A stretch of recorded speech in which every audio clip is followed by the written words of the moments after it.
11واں کشف حجاب بسلسلہ سما اور اس کے اقسام و انواع۔ اعوذ باللہ من الشیطان الرجیم، بسم اللہ الرحمن الرحیم۔ اللہم صلی علی سیدنا و مولانا محمد وعلی آل سیدنا و مولانا محمد وبارک وسلم۔ 11واں کشف حجاب بسلسلہ سما اور اس کے اقسام و انواع۔ ثبوت سما۔ اے عزیز، خدا آپ کو سعادت مند بنائے۔ آپ کو معلوم ہونا چاہیے کہ علم حاصل کرنے کے 5 ذرائع ہیں جنہیں حواس خمسہ کہا جاتا ہے: سننا، دیکھنا، چکھنا، سونگھنا، چھونا۔ انسان ہر قسم کا علم ان میں سے کسی ایک ذریعہ سے حاصل کر لیتا ہے۔ مثلاً آوازوں کا علم قوت سماعت سے ہوتا ہے۔ دیکھنے کی صلاحیت آنکھ میں ہے۔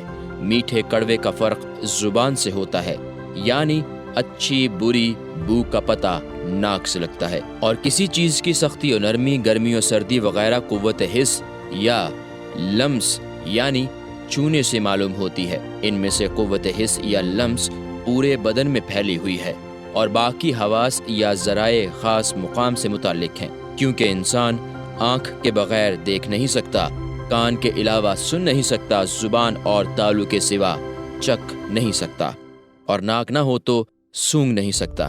کسی حد تک یہ کہنا جائز ہے کہ ہر ایک حس سارے جسم میں پھیلی ہوئی ہے۔ جس طرح سانپ دیکھنے سے پورا جسم محتاط ہو جاتا ہے اور خوش الحانی سننے سے پورا جسم لطف اندوز ہوتا ہے، مگر معتزلہ کے نزدیک ہر ایک حس کا خاص مقام ہے۔ تاہم قوت حس یا لمس کی تردید ہو جاتی ہے، کیونکہ یہ پورے بدن میں پھیلی ہوئی ہے۔ جس طرح ایک قوت پورے جسم میں پھیلی ہوئی ہے تو دوسری بھی اسی طرح سارے جسم میں پھیلی ہوئی ہو سکتی ہے، جیسا کہ اشارتاً پہلے ذکر کیا گیا ہے، مگر یہاں اس کی تفصیل مطلوب نہیں، صرف تحقیق مقصود تھی۔ قوت سماعت کے علاوہ دیگر 4 حواس یعنی ندارت عالم کو دیکھنا، خوشبو کو سونگھنا، عمدہ نعمتوں کو چکھنا اور نرم و گرم کو چھونا عقل کے لیے رہنما بن سکتے ہیں، اور یہ رہنمائی خدا کی طرف سے ہوتی ہے، کیونکہ ان حواس کی بدولت عقل نے یہ معلوم کیا کہ مشاہدہ کرنے سے یہ عالم حادث معلوم ہوتا ہے، خالق کائنات پر قدیم اور لامتناہی ہے، جبکہ عالم حادث اور متناہی ہے۔ نیز خالق پوری کائنات پر قادر ہے اور سب کائنات سے زیادہ طاقتور ہے۔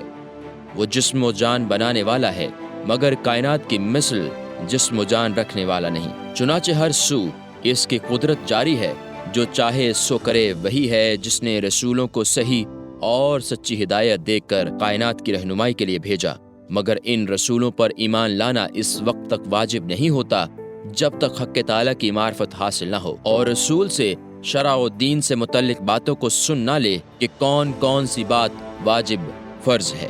یہی وجہ ہے کہ اہل سنت کے نزدیک سننا دیکھنے سے زیادہ قابل ترجیح اور فضیلت والا ہے۔ اگر کوئی سطح بین یہ کہے کہ سننا تو صرف خبر کی حد تک ہے، جبکہ دیکھنا دیدار اور نظارہ کا سبب ہے، اور شنیدہ کے بود مانند دید، دیدار الہی کلام الہی سننے سے افضل ہے، لہٰذا قوت بصارت کو سماعت پر افضل مانا جائے۔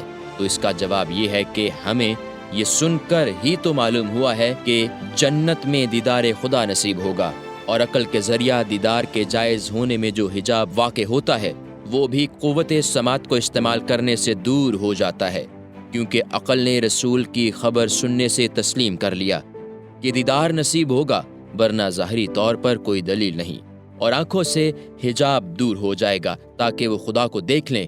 اس لحاظ سے سننا دیکھنے سے افضل ہے۔ علاوہ ازیں احکام شریعت کا انحصار بھی سننے پر ہے، کیونکہ سننا نہ ہو تو اثبات یا نفی نہیں ہو سکتی۔ انبیاء پیغام حق سناتے اور لوگ سن کر قبول کرتے اور ان کے فرما بردار و جانثار بن جاتے۔ معجزہ دکھانے کے لیے بھی اس کی حقیقت بتائی جاتی ہے، اور لوگ سن کر حقیقت دیکھنے کی تمنا کرتے۔ ان دلائل کے باوجود اگر کوئی سننے یعنی سماع کی فضیلت سے انکار کرتا ہے تو اسرار شریعت اور حقائق کا انکار کرتا ہے، اور سماع کے معاملہ میں وہ عمدن غفلت برتتا ہے اور اس کی حقیقت پوشیدہ رکھتا ہے۔ اب میں سماع کے متعلق احکام و امور کو بیان کرتا ہوں۔ قرآن مجید کا سننا اور اس کے متعلقات۔ تمام سنی جانے والی باتوں سے زیادہ اہم دل کے لیے مفید، ظاہر و باطن کے لیے باعث ترقی اور کانوں کے لیے لذیذ کلام الہی ہے۔ سب ایمانداروں کو اس کے سننے کا حکم دیا گیا اور جنوں انسانوں کو بشمول کفار کلام الہی سننے کا مکلف بنایا گیا ہے۔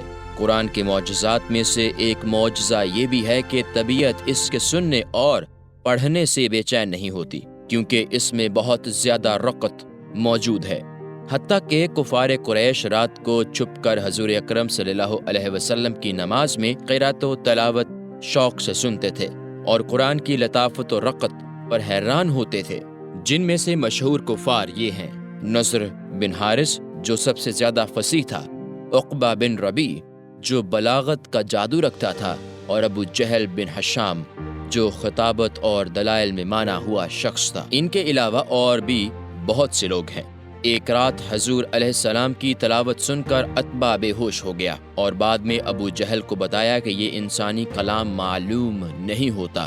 انسانوں اور جنوں نے گروہ در گروہ ہو کر رسول اکرم صلی اللہ علیہ وسلم سے قرآن سنا اور کہنے لگے کہ انا سمعنا قرآنا عجبا الجن آیت 1۔ ہم نے عجیب کلام پڑھتے ہوئے سنا۔ یہ جملہ انہوں نے واپس جا کر اپنے دوسرے جنوں کو سنایا۔ اس کی خبر بھی ہمیں قرآن نے دی اور بتایا کہ یہدی الی الرشد فآمنا بہ الجن آیت 2۔ ولن نشرک بربنا احدا، یعنی یہ قرآن راہ راست اور ہدایت کی رہنمائی کرتا ہے، لہٰذا ہم سن کر اس پر ایمان لائے اور آئندہ ہم اپنے رب کے ساتھ کسی کو شریک نہیں کریں گے۔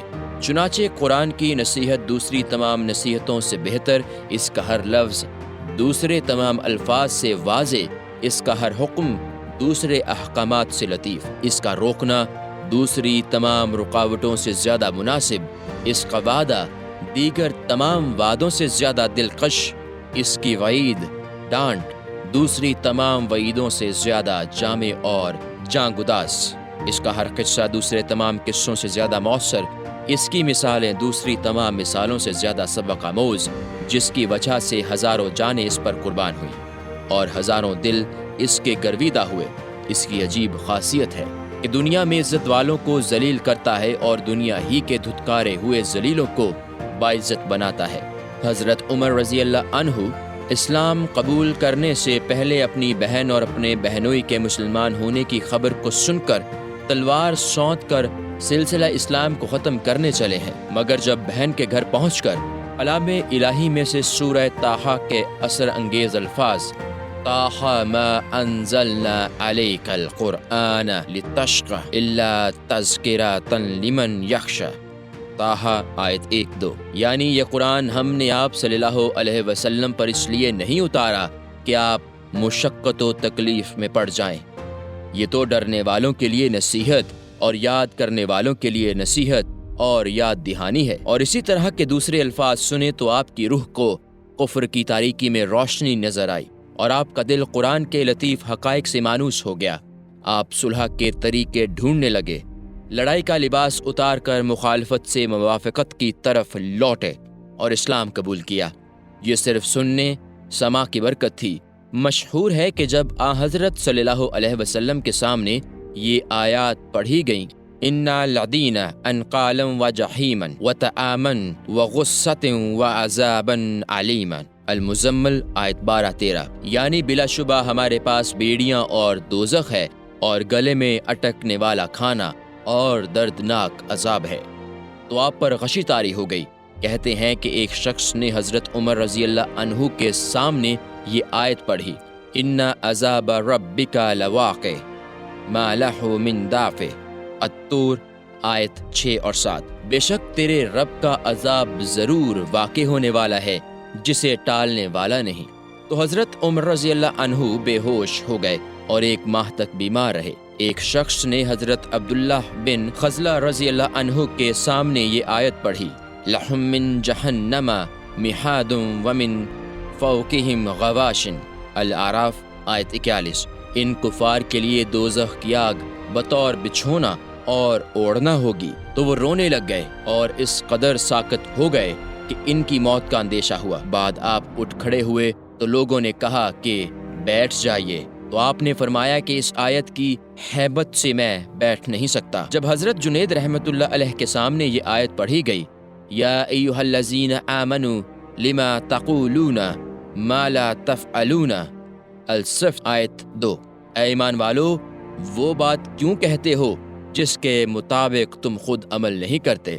تو آپ نے فرمایا کہ اے خدا، اگر ہم کچھ کہتے ہیں تو تیرے حکم سے کہتے ہیں، اور اگر کوئی عمل کرتے ہیں تو تیری رفیق سے کرتے ہیں، ایسی صورت میں ہمارا قول و فعل کہاں رہا؟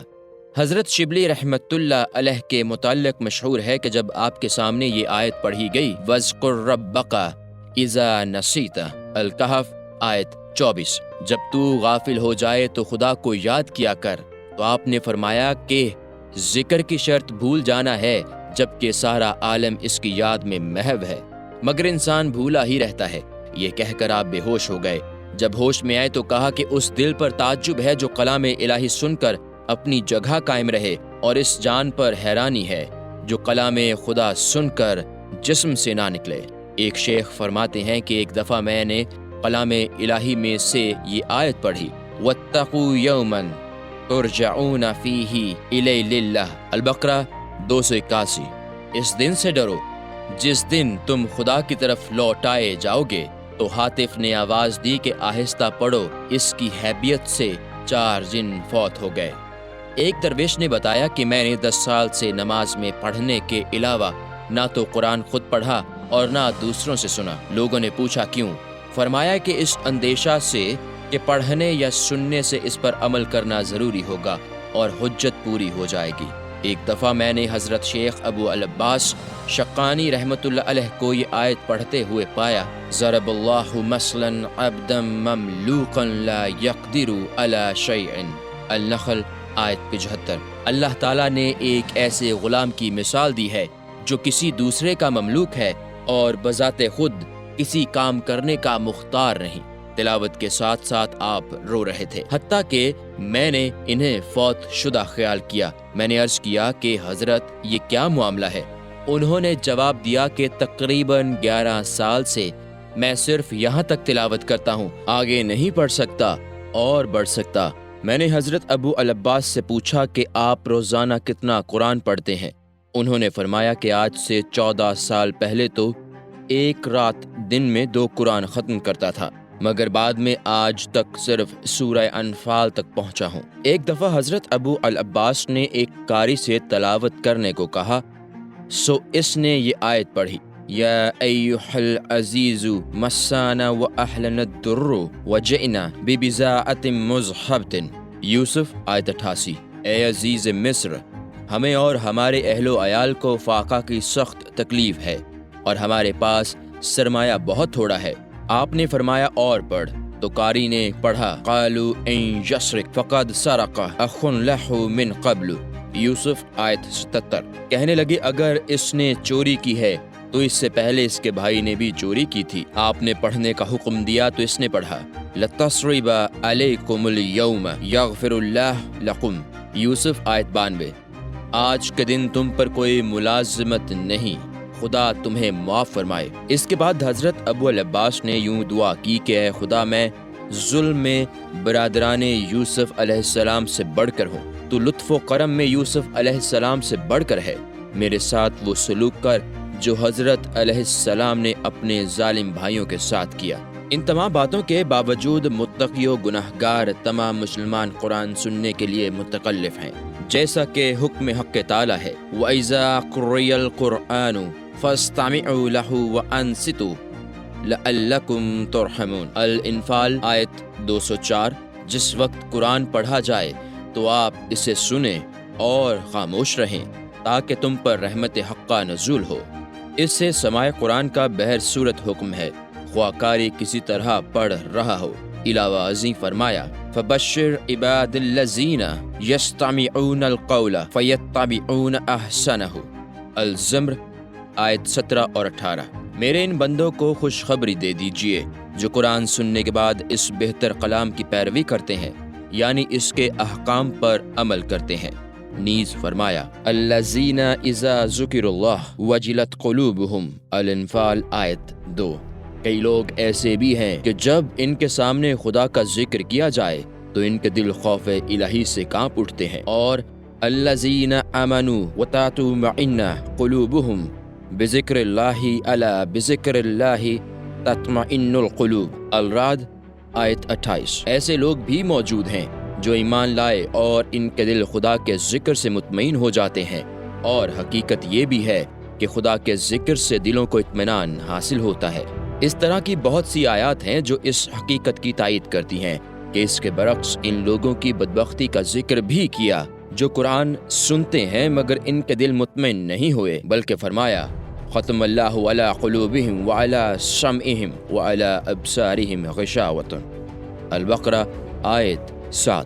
اللہ نے ان کے دلوں پر مہر لگا دی اور ان کے کانوں اور ان کی آنکھوں پر پردے پڑے ہوئے ہیں، یعنی کافروں کے تمام وہ ذرائع جن سے ہدایت حاصل ہو سکتی تھی بند کر دیے گئے، اور فرمایا کہ قیامت میں دوزخی کہیں گے کہ لو كنا نسمع او نعقل ما كنا في اصحاب السعیر، الملک آیت 10۔ اگر ہم حق کی بات کو سنتے یا اس کو سمجھتے تو ہم دوزخ میں گرفتار نہ ہوتے۔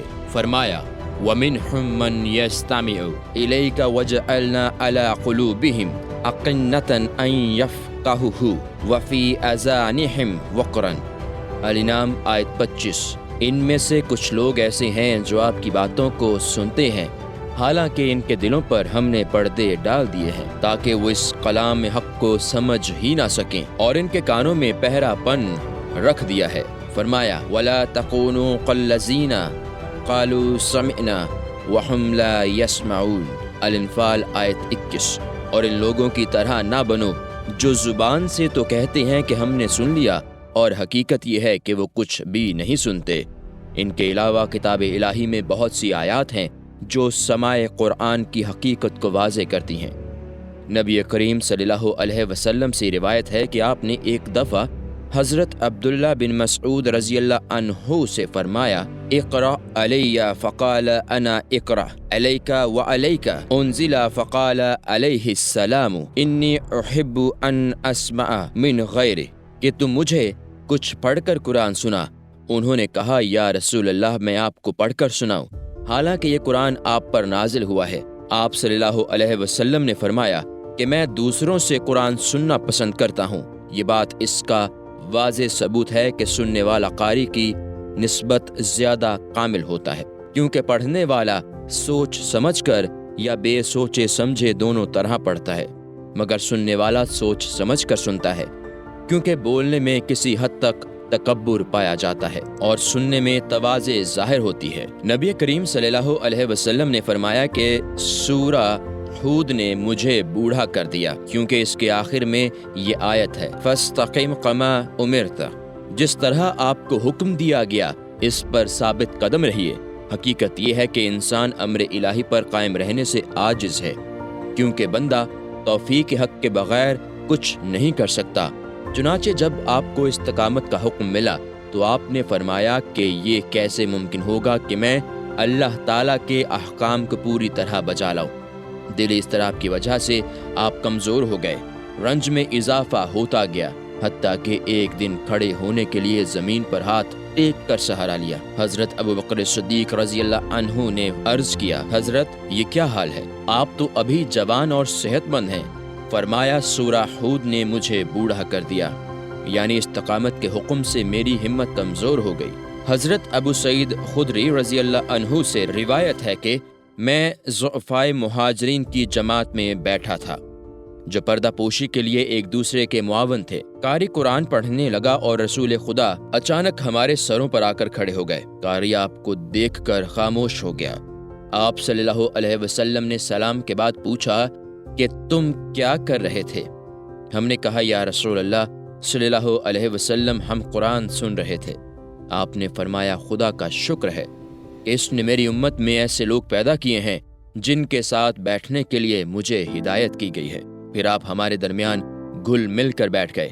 آپ نے ہاتھ کے اشارہ سے حلقہ باندھ کر بیٹھنے کا فرمایا، جس کے بعد ہمارے اور رسول کے درمیان کوئی ظاہری امتیاز نہیں تھا، گویا ہم سب مفلس مہاجرین تھے۔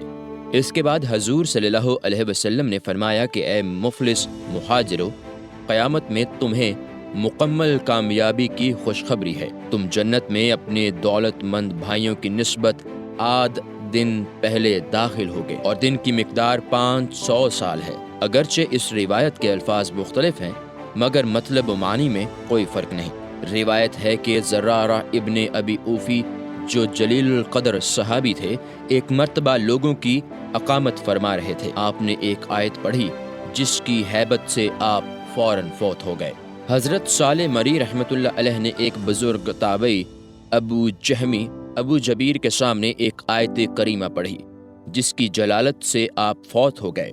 حضرت ابراہیم فرماتے ہیں کہ میں نے کوفہ کے نواح میں ایک نیک صفت عورت کو نماز پڑھنے کے بعد بطور تبرک سلام کیا تو اس نے قرآن پڑھنے اور سنانے کی فرمائش کی۔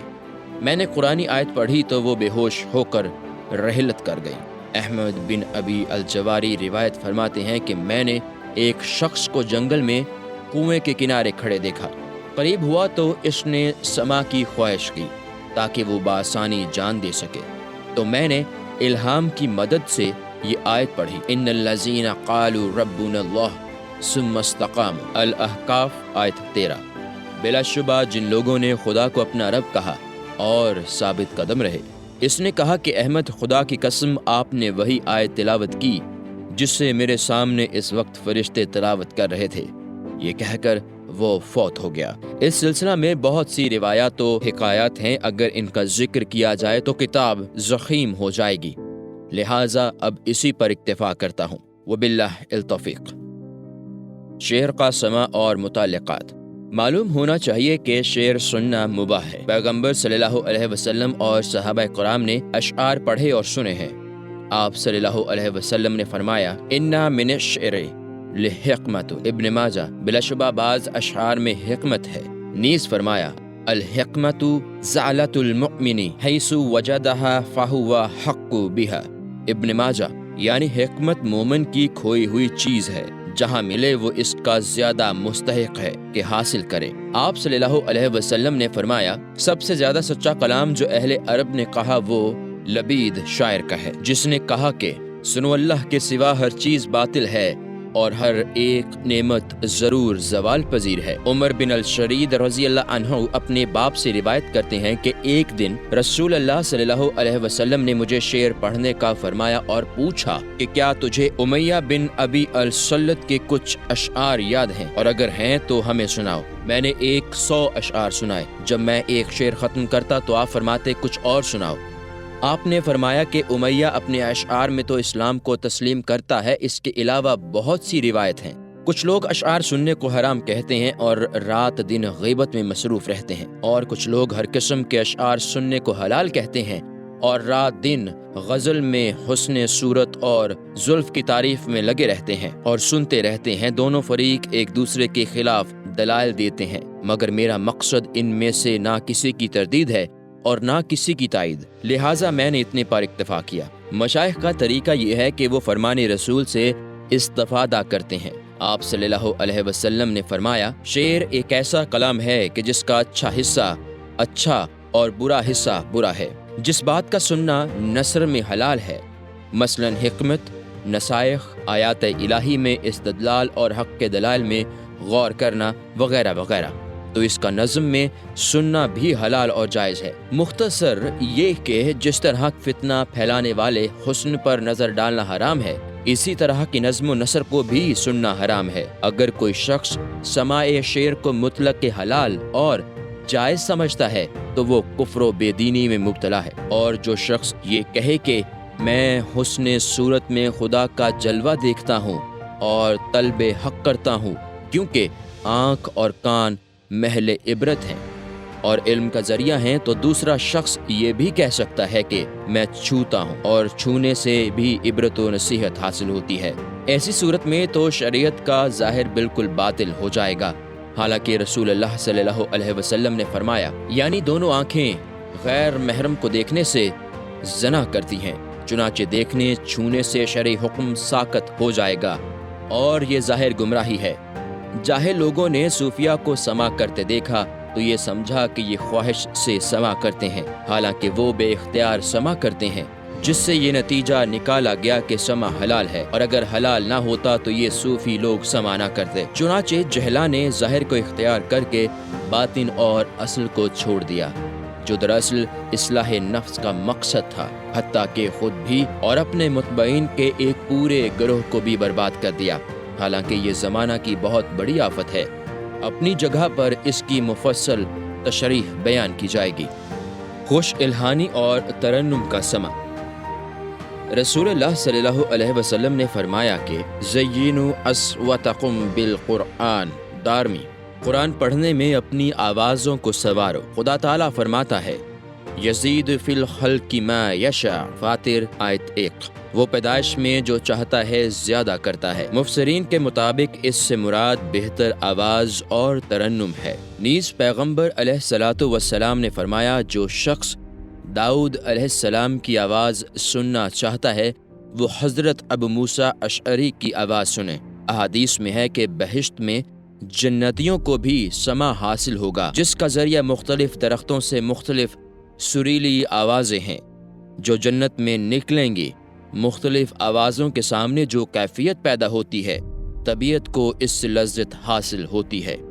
اس قسم کا سما حیوانوں اور انسانوں میں عام ہے، اس لیے کہ روح ایک لطیف چیز ہے اور آواز میں بھی ایک قسم کی لطافت ہے۔ جب ارواح ان کی آوازوں کو سنتی ہیں تو ہم جنسوں کی طرف مائل ہو جاتی ہیں۔ یہ دراصل اتباع کا قول ہے۔ اہل علم محقق بھی بہت سے دعوے کرتے ہیں اور انہوں نے سریلی آوازوں کو باہم ملانے کے لیے کتابیں بھی تصنیف کی ہیں اور الحان و ترنم کو بڑی اہمیت دی ہے۔ ان کے نظریات کی ترجمانی آج مزامیر سے بھی ہوتی ہے جو خواہش نفس اور بہودگی کے لیے تیار کیے گئے ہیں، جن سے شیطان کی پیروی ہوتی ہے۔ حتیٰ کہ وہ کہتے ہیں کہ ایک دن اسحاق مصلی ایک باغ میں گا رہے تھے اور ایک بلبل بھی نغمہ سرائی کر رہا تھا۔ وہ اسحاق کی خوش الہانی سن کر خاموش ہو گیا اور آخر کار گر کر مر گیا۔ اس قسم کی حکایات بہت ہیں، مگر مقصد صرف یہ ہے کہ خوش الہانی سے حیوانات اور انسان دونوں لذت حاصل کرتے ہیں۔ حضرت ابراہیم خواص رحمۃ اللہ علیہ فرماتے ہیں کہ میں ایک عربی سردار کے ہاں پہنچا تو ایک حبشی غلام کو بیڑیوں اور زنجیروں میں قید دیکھا جو خیمہ کے دروازے پر دھوپ میں پڑا ہوا تھا۔ میں نے ازراہ شفقت سفارش کا ارادہ کیا۔ عرب کے دوستوں کے مطابق امیر مہمان کے ساتھ کھانا کھاتا ہے، تو جب کھانے کا وقت آیا میں نے امیر کے ساتھ کھانا کھانے سے انکار کر دیا، جو عربوں کے نزدیک بہت نامناسب بات ہے کہ کوئی شخص مہمان ہوتے ہوئے کھانا نہ کھائے۔ انہوں نے پوچھا کہ کیا وجہ ہے، جبکہ ہم سب آپ کی خدمت کے لیے حاضر ہیں۔ میں نے جواب دیا کہ سب کچھ صحیح ہے، مگر اس غلام کو میری خدمت کے لیے مقرر کر دیں۔ امیر نے کہا آپ پہلے اس کا جرم معلوم کر لیں پھر اسے چھڑائیں۔ تو میں نے پوچھا، اس نے کہا یہ غلام خودی خواں اور خوش الہان ہے۔ میں نے اسے اونٹ دے کر اپنی زمین سے غلہ لانے کو کہا، اس نے ان پر 2 گنا بوجھ لا دیا اور خودی خوانی سے ان کو مست کر کے دوڑاتا رہا، حتیٰ کہ وہ پہنچنے پر ایک ایک 2 کر کے سب ہلاک ہو گئے۔ حضرت ابراہیم فرماتے ہیں کہ مجھے سخت حیرانی ہوئی۔ میں نے کہا کہ آپ کی شرافت کے پیش نظر یہ سب کچھ سچ مانتا ہوں، مگر دلیل چاہیے۔ اسی دوران اونٹ پانی پینے کے لیے کنویں پر لائے گئے۔ امیر نے شتربانوں سے پوچھا کہ اونٹ کتنے دن کے پیاسے ہیں؟ جواب ملا 3 دن سے۔ پھر اس نے غلام کو حدیث خوانی کرنے کو کہا تو اونٹ پانی پینا بھول کر حدیث سننے میں مست اور مگن ہو گئے اور پانی کو کسی اونٹ نے منہ نہ لگایا، یہاں تک کہ اچانک ایک ایک کر کے سب بھاگ گئے اور جنگل میں۔ اس کے بعد امیر نے غلام کو زنجیروں سے رہا کر کے میرے سپرد کر دیا۔ یہ حقیقت ہے کہ اونٹ اور گدھا گانا سننے سے مست ہو جاتا ہے، مگر خراسان میں تو شکار کا یہ طریقہ ہے کہ شکاری تشت بجا کر اور گا کر ہرن کو مست بنا دیتے ہیں اور وہ اپنی جگہ پر کھڑا رہ جاتا ہے، جسے بآسانی شکار کر لیا جاتا ہے۔ ہندوستان میں بھی کہیں کہیں یہی طریقہ ہے، جس سے ہرن کی آنکھیں تک بند ہو جاتی ہیں۔ اسی طرح چھوٹے بچوں کو لوری سے نیند آ جاتی ہے۔ طبیب ایسے بچوں کے متعلق بتاتے ہیں کہ وہ بڑا ہو کر عقل مند ہوگا۔ عجم کے ایک بادشاہ کی وفات پر اس کے 2 سالہ بچہ کا معائنہ بھی حکیم بزر جمحیر کی ہدایت کے مطابق خوش الہانی اور گانے سے کیا گیا، جس کی وجہ سے وہ بچہ حرکت کرنے لگا اور ہاتھ پاؤں مارنے لگا۔ تب بزر جمحیر نے کہا، اس بچہ سے بھلائی کی امید کی جا سکتی ہے۔ غرض کے خوش الہانی اور سریلی آواز کی تاثیر عقل مندوں کے نزدیک اس قدر مسلم ہے جس کی دلیل کی ضرورت نہیں۔ اس کے برعکس جو شخص سریلی آواز اور خوش الہانی کو بیکار سمجھتا ہے اور بے اثر جانتا ہے، وہ یا تو جھوٹ بولتا ہے اور نفاق اختیار کرتا ہے، یا وہ حس ہی نہیں رکھتا جس سے وہ استفادہ کر سکے۔ وہ انسان اور صوفیوں کے طبقہ سے باہر ہے۔ جو گروہ اس سے روکتا ہے وہ حکم الہی کا پاس کرتا ہے۔ فقہا اس بات پر متفق ہیں کہ اگر کھیل کود کے اسباب نہ ہوں اور سماج سے دل میں بدکاری کا خیال پیدا نہ ہو تو اس کا سننا مباح ہے، جس کے متعلق بہت سی احادیث ہیں۔ چنانچہ حضرت عائشہ صدیقہ رضی اللہ عنہما فرماتی ہیں کہ میرے پاس ایک لونڈی تھی جو گا رہی تھی۔ اتنے میں حضرت عمر رضی اللہ عنہ نے اندر آنے کی اجازت طلب کی۔ جب اس لونڈی کو ان کے آنے کا علم ہوا تو وہ خاموش ہو گئی اور بھاگ گئی۔ جب حضرت عمر رضی اللہ عنہ داخل ہوئے تو رسول کریم صلی اللہ علیہ وسلم نے تبسم فرمایا۔ حضرت عمر نے آپ صلی اللہ علیہ وسلم سے دریافت فرمایا کہ یا رسول اللہ صلی اللہ علیہ وسلم، آپ تبسم کیوں فرما رہے ہیں؟ آپ صلی اللہ علیہ وسلم نے فرمایا کہ ہماری ایک لونڈی کچھ گا رہی تھی، جب اس نے تمہاری آواز سنی تو بھاگ گئی۔ حضرت عمر رضی اللہ عنہ نے عرض کیا کہ جب تک میں وہ بات نہ سن لوں جو آپ صلی اللہ علیہ وسلم سن رہے تھے تو میں یہاں سے نہیں ٹلوں گا۔ چنانچہ رسول اللہ صلی اللہ علیہ وسلم نے اس لونڈی کو بلوایا تو وہ گانے لگی اور آپ صلی اللہ علیہ وسلم سنتے رہے۔ اس طرح بہت سے صحابہ سے ایسی ہی روایات ہیں۔ شیخ عبد الرحمن سلمہ رحمۃ اللہ علیہ نے ان سب کو اپنی کتاب السماع میں جمع کر دیا ہے اور ان کے جواز کا فیصلہ دیا ہے، مگر مشائخ صوفیہ کی مراد سماع سے اباحت فقہی نہیں کہ جس پر عمل کرنا نہ کرنا دونوں برابر ہوں، بلکہ ان کی مراد اس سے وہ اباحت ہے جس سے اعمال میں فوائد حاصل ہوں۔ ویسے صرف مباح کا خیال کرنا اور پیروی کرنا عوام کالانعام کا کام ہے۔ سمجھدار لوگوں کو ایسے کام کرنا چاہیے جن سے فوائد دارین حاصل ہوں۔ ایک دفعہ مرو میں ائمہ اہل حدیث میں سے ایک مشہور امام نے مجھ سے کہا کہ میں نے سماع کو مباح ثابت کرنے کے لیے ایک کتاب لکھی ہے، تو میں نے کہا کہ دین میں ایک بہت بڑی مصیبت پیدا ہو گئی، کیونکہ اس طرح آپ نے ایک لہو و لعب کو جو تمام برائیوں کی جڑ ہے حلال کر دیا۔ تو انہوں نے کہا اگر آپ اسے حلال نہیں سمجھتے تو خود سماع کیوں کرتے ہیں؟ میں نے جواب دیا کہ اس کا حکم کئی وجود پر ہے، ایک چیز پر کوئی قطعی فیصلہ نہیں کرنا چاہیے، کیونکہ اگر اس کی تاثیر دل میں بہتر اثر کرتی ہے تو یہ حلال ہے، اور اگر حرام کی طرف مائل ہونے کا سبب ہے تو حرام ہے۔ اگر مباح اثر ہے تو سماع بھی مباح ہے۔ خلاصہ یہ ہے کہ جس چیز کا ظاہری معاملہ فسق پر ہے اور باطنی طور پر اس کی تاثیر مختلف طریقوں پر ہے تو ایسی چیزوں پر کوئی ایک حکم لگانا محال اور نامناسب ہے۔